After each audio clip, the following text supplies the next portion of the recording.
back in 2007, 2008. Just like with the the show Perverted Justice or Catch a Predator. Yes. Yeah, well, there's a lot of us doing stuff like that back then.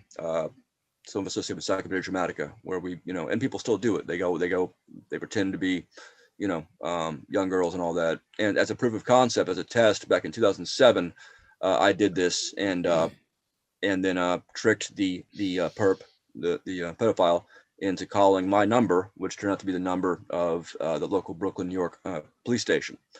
And then I told them, look, you've just called that number. They've got that on file. I can send this to them right now, unless you do what I tell you to do. And what I told them to do was say, I like mudkips, which was a meme, 4chan meme. So now, had I been more at that point more interested in wait. What made you want to do that? Again, this was a test, proof of concept. A proof of concept. Yes. Okay. So you basically you baited a pedophile into meeting up with you. He thought you were a underage girl, right? Right. And you met up with him face to face, and you fit. And you no, I didn't make it face to face. No, what I did was okay. I told him, okay, yeah, you want to call me? And the number. That police station knows it got that call from that number at that time, and the conversation is logged showing that time. So I now have this guy's life in my hands because I could send that to the police station and he's going down. So alternatively, if I were, say, someone who wanted to build up a slave army of pedophiles in order to achieve certain ends, I could say, now here's what you have to do. You have to do the same thing I just did to you to 3 other people. Wow. And then tell each one of them to do other 3 people. And then down the line, when I'm ready for you to do your actual work, I'll provide instructions, relay them. And then, for instance, if they think I'm bluffing, I wouldn't go into. There are ways to secure that. So anyway, so this is actually in my book. I write about this whole concept as a managed to illustrate that there is more under heaven and earth than is dreamt of in your philosophy. Wow.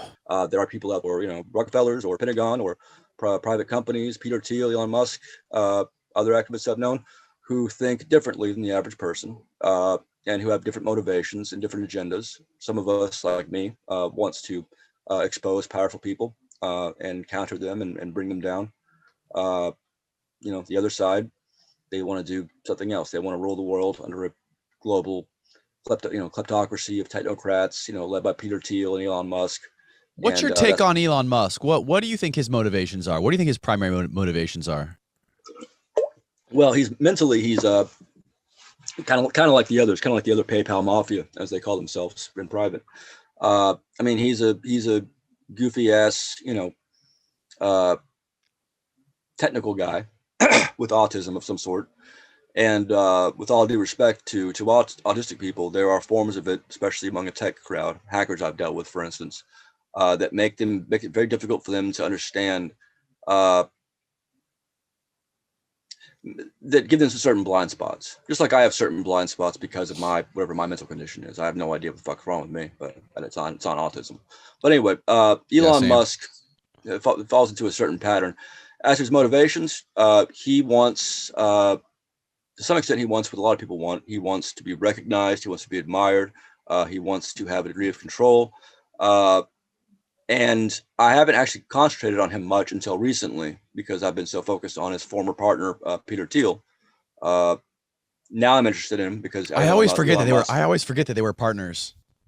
Everyone does. Him and Pierre Omidyar. Pierre Omidyar started The Intercept, which I wrote for from prison. It's where I won my National Magazine Awards for.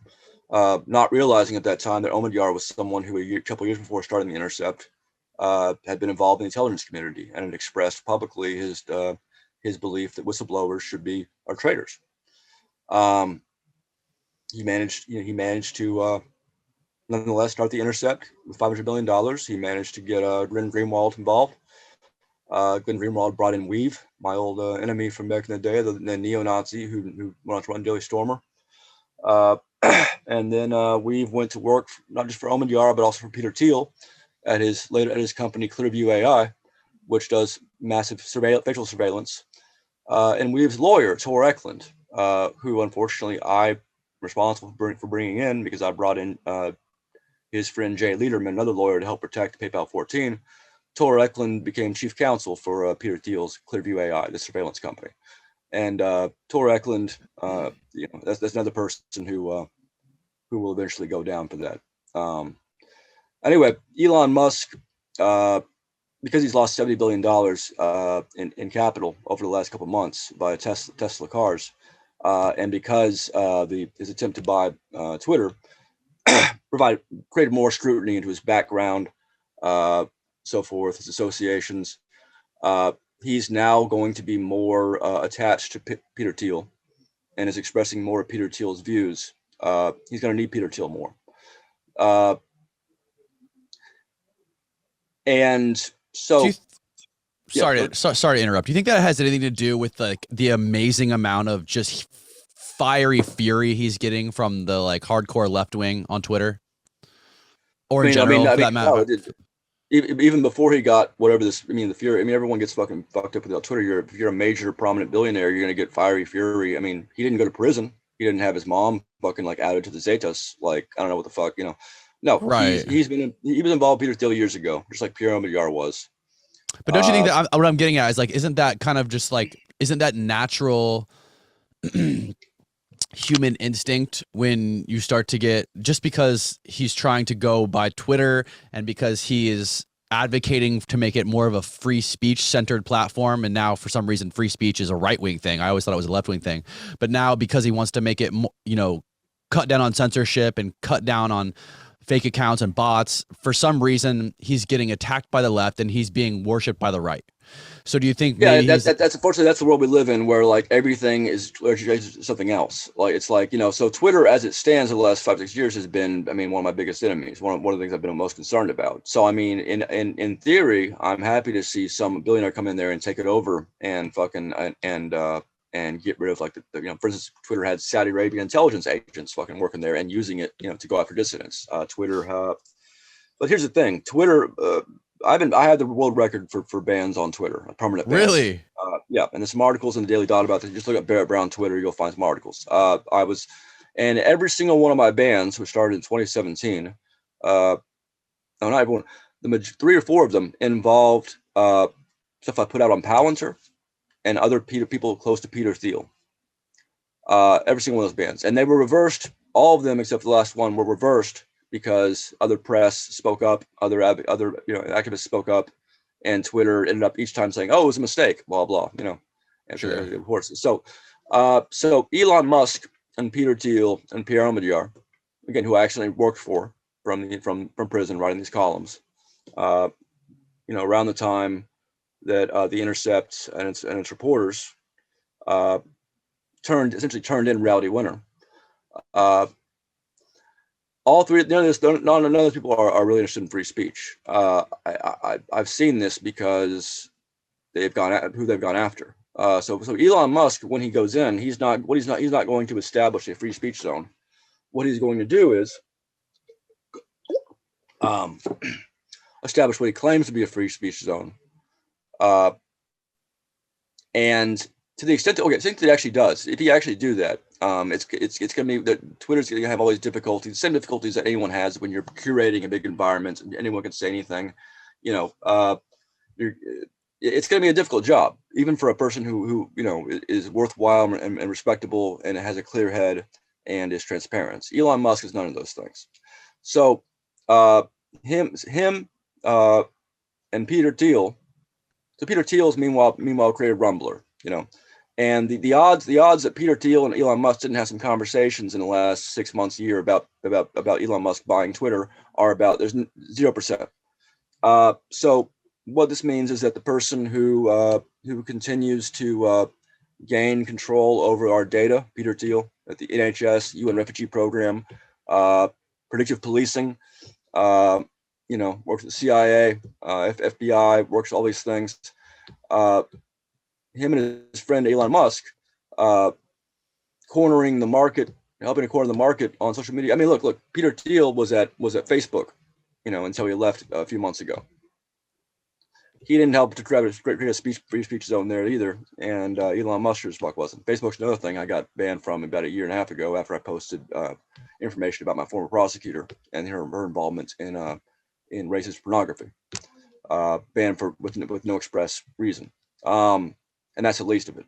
Facebook also allowed a armed ex-felon in Dallas to send about 40 or 50 rape and death threats to my girlfriend at the time from his account under his own name, while the police in Dallas and the FBI in Dallas protected him because I had gone after the police in Dallas and so forth. This is if people look up Barrett Brown bomb threat, they can find all about that. But anyway, so what I'm saying is not a single one of these people has any record. They've all been involved in the intelligence community. They've all been involved, and some of the worst aspects of it. Has Elon been proven to be involved in the intelligence community other than being affiliated with Peter Thiel? That's something I can't go into publicly simply for the reason that there's my asylum case and some other things going on require that certain parties not be aware of what we have. Okay. I'll put it that way. But him being a partner in Peter Thiel for me is enough. So I mean, the answer to these questions is and has to be done publicly. Yep, and that everyone else around them should be debriefed by force until we know exactly how much else they've done in the last 7 years in terms of trying to destroy the public's ability to know what's going on. Something that Palantir has been caught doing several times under Peter Thiel's grip. This is something I've said before. I'll keep saying it. And it's not a Republican or Democrat issue. You think they need to like literally? That seems a little extreme. I'm an extremist. I mean, I'm from Texas. I'm from Texas. We have excuses every day. We say this 4 years in federal prison, where we say this. Yeah, but isn't Elon also doing a lot of good things for the world? I mean, as far as like creating sustainable cars and getting people, creating an interplanetary, making us interplanetary, going to Mars, doing all this stuff. Do you think those things will happen with or without Elon Musk being around to do them? I mean, with space program, Elon Musk, and it's great that he's making rocket ships and so forth. But if at the same time he's colluding with and supporting and giving aid and comfort to his close partners, who meanwhile we've caught over and over again, ensuring that this new wonderful space-based civilization of ours is under their control and involves a heavy use of disinformation methodologies of the sort we've caught them engaged in, then no, those rocket ships should be shut the fuck down. We can have someone else step in and take over Tesla Motor. I mean, other people can make electric cars. Again, I just don't think that, number one, I don't think Elon Musk is capable of being the person he aspires to be. I mean, and the stockholders seem to agree because he's lost $70 billion in capital at Tesla Motors in the last few months. I think he's very much like other people I've dealt with, much more in person. He is someone who thinks that because they're particularly good at some technical thing or business or whatever, that they are also thus natural philosopher kings. I've seen that over and over again. I keep saying it. So, I mean, he could be doing all kinds of great car, doing great things for humanity. He could create the Volkswagen, the people's car, like Hitler did, or like Stalin. He could help make sure the Russian kulaks know how to read, while also killing them. He could be like Winston Churchill and help win World War II, while also insisting that Britain keeps its imperial empire. He could be like Jared of Subway, who encouraged people to eat well and lose weight, and was also right. He can do all kinds of things. Again, it doesn't change the fact that he's a target for reasons that, unlike with Peter Thiel and Omidyar, I mean, again, aside from what I've told you in terms of his association with them and in terms of what that I can't go into, but he is a part of that network, the PayPal Mafia. Again, the PayPal Mafia isn't a term that I made up. It's a term I first heard in a conversation that we've had with one of my fellow people being prosecuted when Weave was deployed by Pierre Omidyar and Peter Thiel to intimidate them into refraining from criticizing Pierre Omidyar after Weave got hired by Omidyar and then by Peter Thiel. Elon Musk knows all of this stuff. He knows all about it. I mean, Well, his former wife Grimes was dating up until recently my colleague Chelsea Manning. He knows who I am. He knows what I put out. He knows the book's coming out. Peter Thiel, you know, is very conversant with this as well. And Peter Thiel's other little guy funds and Joe Rogan. They know who I am.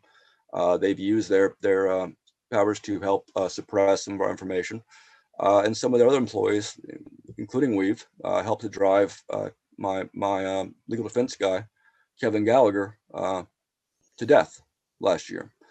And they know that happened too. So what I'm sorry. saying, Okay, say that. What was that? What happened again? Say that last part again. so a number of people, so Weave, who's been a Peter Thiel employee for years and years, and a few other people that are working with Weave, Weave, the Andrew Arnheimer, Okay.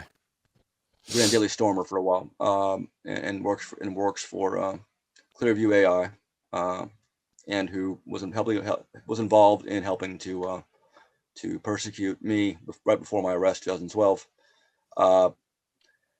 He and some of his associates who are working with the U.S.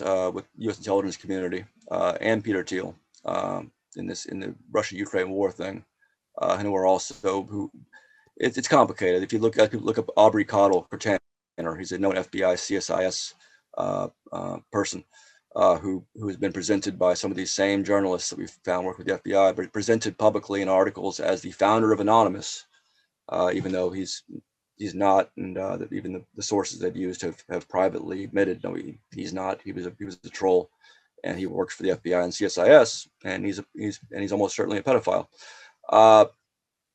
So these people were involved in shortly before I was arrested on May 17th. A few days before that, they were involved in screwing with Kevin Gallagher, the guy who almost single-handedly created my legal defense and my public defense out of nothing, and was a part of Project PM, and who has spent much of his last 10 years being pursued by the DOJ and FBI, suing the DOJ back for investigating everyone who donated to my legal defense fund. These people, who are all associated with and protecting Peter Thiel and CSIS and CIA and FBI, they were among the last few people to have spoken to Kevin Gallagher publicly in May before he disappeared. He disappeared the day I was arrested in the UK. They were bound to be publicly taunting him. But some of those people were also found to have been privately approaching people around me, people that work with me in different ways in that same time. And then Kevin Gallagher, disappeared for a few weeks. When I got out, I noticed again he was absent. He had left all the groups. We couldn't find him. We couldn't. His family didn't know where he was. So we back on June 10th, June 11th, I think. I sent someone in San Francisco to a colleague of mine to go to his house, where she found him dead. And we'll never know exactly what role. We'll never know what happened, especially because some of those involved aren't cooperating yet. But what I'm saying is that no, Elon, and I'm being charitable by saying you shouldn't just be. The reason I say that is not for revenge. It's because at some point our civilization has to take back control of its public dialogue and its ability to not be surveilled, not be under mass surveillance, not be subjected to state and police controlled mass disinformation protocols. And if that's to happen, then we have to send a clear message to the same people who have tried to make an example out of me, and who did make an example out of Aaron Swartz and Michael Hastings, who blew up in 2013, and Kevin Gallagher, who's now dead, and a bunch of other people who aren't well known, but who've also not done very well as a function of being involved near me, like my mother, for instance. We have to make examples out of these people. That's Peter Thiel, Pierre Omidyar, everyone found to be involved. Elon Musk knows all this stuff. He's had every opportunity in the last 10 years to spend a little less time on Twitter, fucking like posting, funny nonsense, where the fuck, and a little more time, maybe telling his colleagues, hey, maybe you shouldn't be trying to create a what Peter Thiel himself describes as a anti-democratic dark enlightenment is the term they use, kleptocracy. Dark Uh, enlightenment. is a term that Peter Thiel uses. That's something people should look up. It's not very well known. That's how Peter Thiel likes it.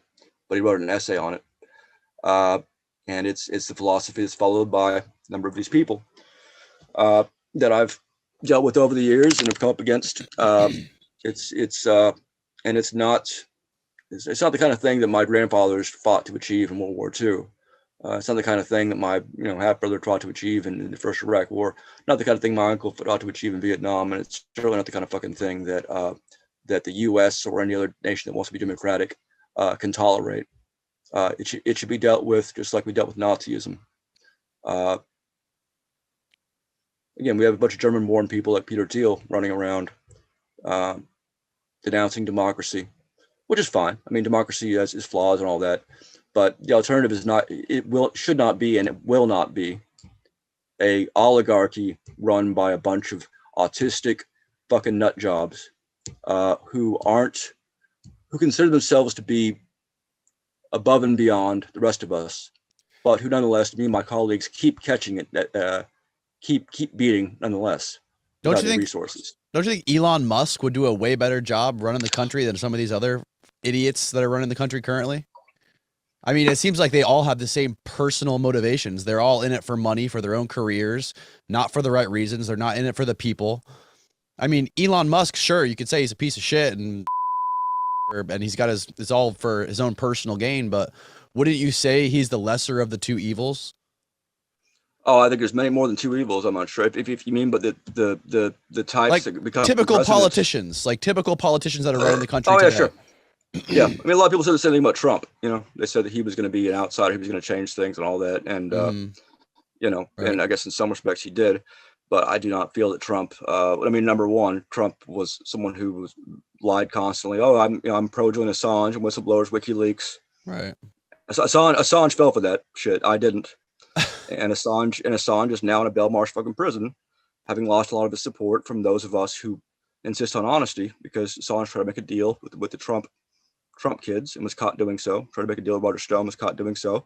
Before that, he tried to make a deal with the Obama DOJ and was caught doing so. So Assange, he's one of these type of people we're talking about. People who just, they think that they're better navigators of the geopolitical and espionage sector than they are. They surround themselves with yes men and all that, and they end up fucked up in the end, like Assange is right now. And betray their own principles in the process. As to Elon Musk, would he make a better president than Biden? I mean, Biden's senile, so I certainly fucking hope so. Right. Having said that, I mean, yeah, I really don't know. Actually, I don't know. Where do you think Assange fucked up? What is your issue? What do you think that he overlooked in his whole situation, or how he ended up? What would you have done differently if you were in his shoes? Well, my issues with Assange are the same issues that a lot of people who were with him from the beginning or very close to him towards the end. The same reasons they left, and in some cases are in hiding and won't talk about him, like Sarah Harrison, his former girlfriend and second in command, Brigitte Jonsdottir, who was even in that movie, the movie they made about him and all that, former Icelandic Pirate Party member of Parliament. She left early on. There's others like myself and Naomi Colvin who are still involved in his defense, working with his lawyers against the DOJ. But all of us, I think, pretty much agree on what he did wrong. He lied to the public. He lied to his own supporters. He sacrificed people like myself and Jeremy Hammond, which I would have been fine if he had achieved something by it, but he didn't. He started with the mission of transparency, and that's what we're doing, transparency. He ended up having his own girlfriend go out and lie on his behalf. Sarah Harrison. She didn't know she was lying, claiming that he had no dog in the race in the U.S. presidential election, and was definitely not supporting either side. It was not involved with either side, not working for either side, which turned out to be absolutely false. And I know a lot of people who, like myself, have been Assange supporters. Again, remember, I'm someone who was an Assange supporter to an extent that I was happy to go to prison on his behalf and kept writing in his defense in prison. till I got out and started finding out some things, and found out that he was one of his tricks of the trade is to say, oh, he Assange wants to talk to you about this, and then he doesn't. Then he doesn't show up, and then he sends Kim.com to come fucking talk to me. Sends What? people like, yeah, try to have Kim.com like play me, and it didn't work because Kim.com is another one of these same guys. He thinks he's he thinks he can pull one over on people. He thinks he can pull one over on me. What was he trying to do to pull one over on you by hooking well, up by setting it up with Kim.com? Well, first he admitted that that Assange, of course, was working on Trump's behalf. On Trump's behalf. Which I didn't need him to tell me that. We already had documents knowing that, some of which are public, some of which are not, some of which WikiLeaks or Assange himself has presented little portions of, out of, pretend that's all it is, with Roger Stone conversations, and then left out the other large portions that make it clear. It just, again, he fucked up. He decided to play geopolitics. He decided to play CIA. He decided to lie to the public instead of doing what our mission was, which was to make the public give them access to the truth. And that's why he lost a lot of support, and it's why the DOJ's job became a lot easier. It's why the people who like myself, who essentially were happy to go do 100 years, over this stuff. I mean, strapped for HB Gary, all the stuff I was investigated for and listed on my search warrant. These are all things that went to WikiLeaks. So is this in regards to, pardon my ignorance, but is this in regards to the NGO set up that Hillary Clinton was a part of that was tied to the Ukraine, where the DNC was working with the Ukraine to undermine Trump?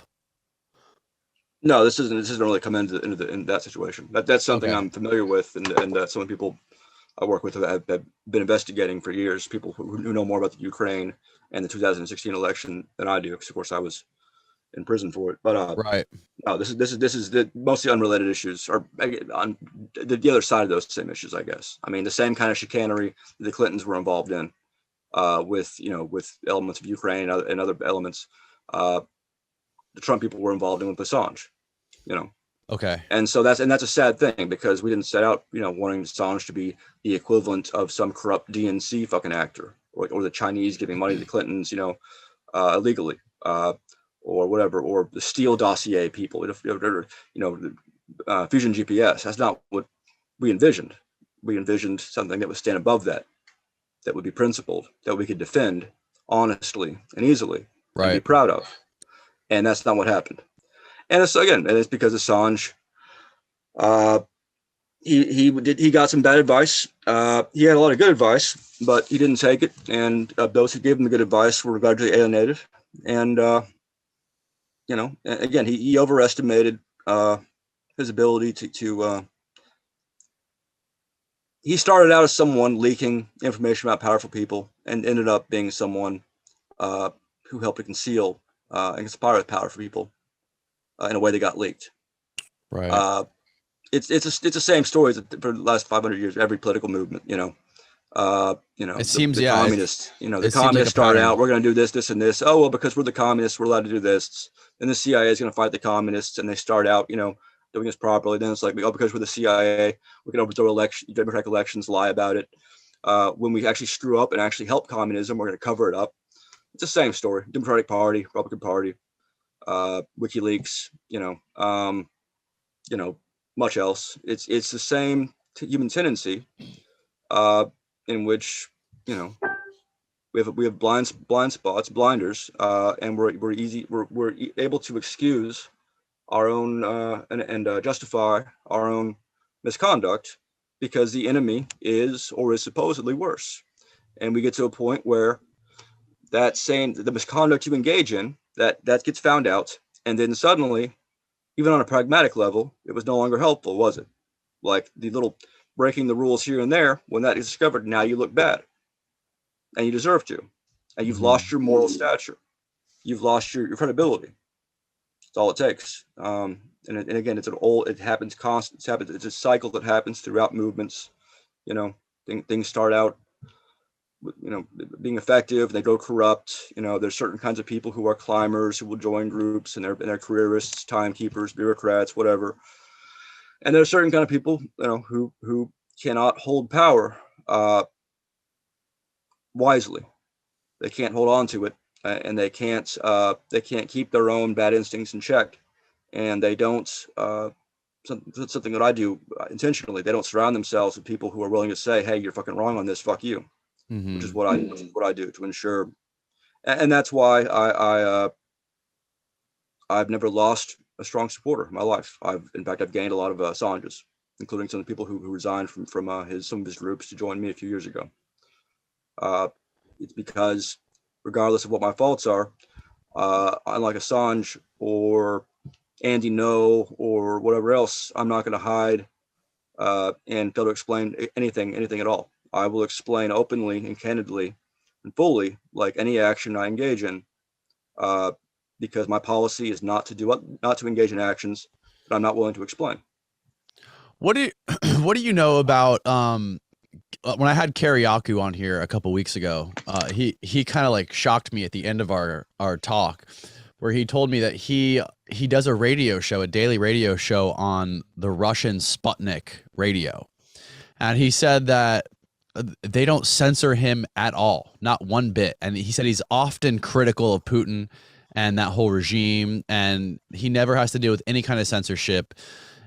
Nothing close to what he deals with in America with, he said he's been banned on Apple podcasts, on Spotify, and lots of other media platforms. What is your take on all of that? And what is your take on like Russian propaganda versus what's going on within the media within the US?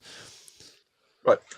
So Russia Today and Sputnik are very different creatures. And I've dealt with Sputnik. I was interviewed by Sputnik a couple times, and I stopped going on Sputnik. I think after the first interview I did in 2017, because they misrepresented what I said, like they, in a this bizarre way. Like I had said, there's basically it's like this person did nothing. I said something about this, whatever person did nothing wrong in that regard. Their real problem was worse, if they did this, and they changed it to this person did nothing wrong, like in the headline and all that shit. And I'm not going to fucking go in for that shit. Sputnik is also, quite well known as it is a very blatant Russian signals intelligence operation. It's been that way for years. There are a couple of at least one of my colleagues who used to work with Sputnik early on, before determining more about it.